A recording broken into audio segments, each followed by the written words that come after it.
નમસ્કાર મિત્રો, આજે હું તમને સ્વાદિષ્ટ અને તાજગીભરી જાંબુની લચ્છી વિશે જણાવવા જઈ રહ્યો છું. ઉનાળાની ગરમીમાં શરીરને ઠંડક આપતું અને સ્વાસ્થ્ય માટે ફાયદાકારક એવું આ પીણું ખૂબ જ સરળતાથી ઘરે બનાવી શકાય છે. જાંબુ એક પૌષ્ટિક ફળ છે જેમાં વિટામિન્સ ભરપૂર પ્રમાણમાં હોય છે. આજે આપણે આવી જ લચ્છી સરળતાથી ઘરે કેવી રીતના બનાવીશું એ વિશે જાણીશું.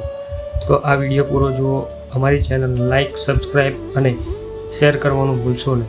તો સર્વપ્રથમ જાંબુના બીજ અલગ કરી લઈશું. જાંબુના બધા બીજ અલગ એક મિક્સર જારમાં જાંબુ અને થોડું બરફ અને થોડું પાણી ઉમેરી મિક્સર જારમાં પેસ્ટ તૈયાર કરી લઈશું.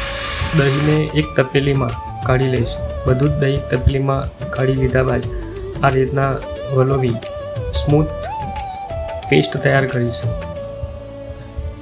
પેસ્ટ તૈયાર થઈ જાય પછી છાશ માટે જરૂરિયાત પ્રમાણે મોરસનો ઉપયોગ કરવો.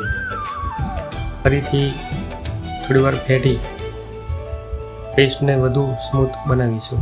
તમે જોઈ શકો છો આપણી લચ્છી ઘાટી અને બજાર જેવી તૈયાર થઈ છે. લચ્છીને ઠંડી કરવા માટે તેમાં બરફ ઉમેરીશું અને પછીથી ફેટી તેમાં બનાવેલી જાંબુની પેસ્ટ ઉમેરીશું અને સતત ફેટતા રહીશું.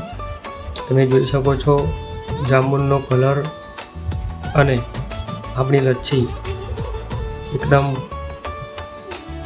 સ્વાદિષ્ટ અને પૌષ્ટિક તૈયાર થઈ છે. આ લચ્છી બાળકોને, મોટાઓને અને ઘરના બધા જ સભ્યોને ગમશે. લચ્છીને થોડી વધારે સ્વાદિષ્ટ બનાવવા માટે ઉપરથી આઈસ્ક્રીમ બદામનું ગાર્લિક્સ કરીશું અને સાથે કાજુ અને દ્રાક્ષ પણ ઉમેરીશું, જે સ્વાદ અને આકર્ષિત તૈયાર થાય છે. તમે જોઈ શકો આ લચ્છી અમારી તૈયાર છે.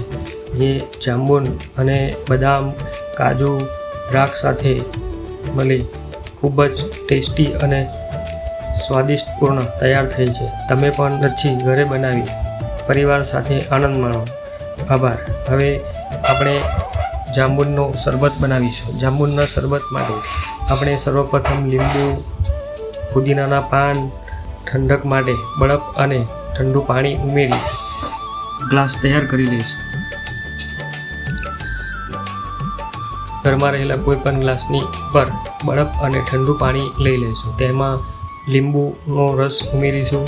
સ્વાદ પ્રમાણે મીઠું ઉમેરીશું. અડધી ચમચી મીઠાશ માટે મોરસ લઈશું.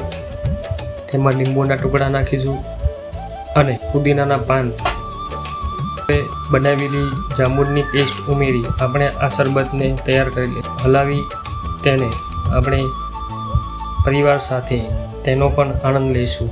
આભાર. તમે જોઈ શકો છો અમારું આ શરબત રેડી છે.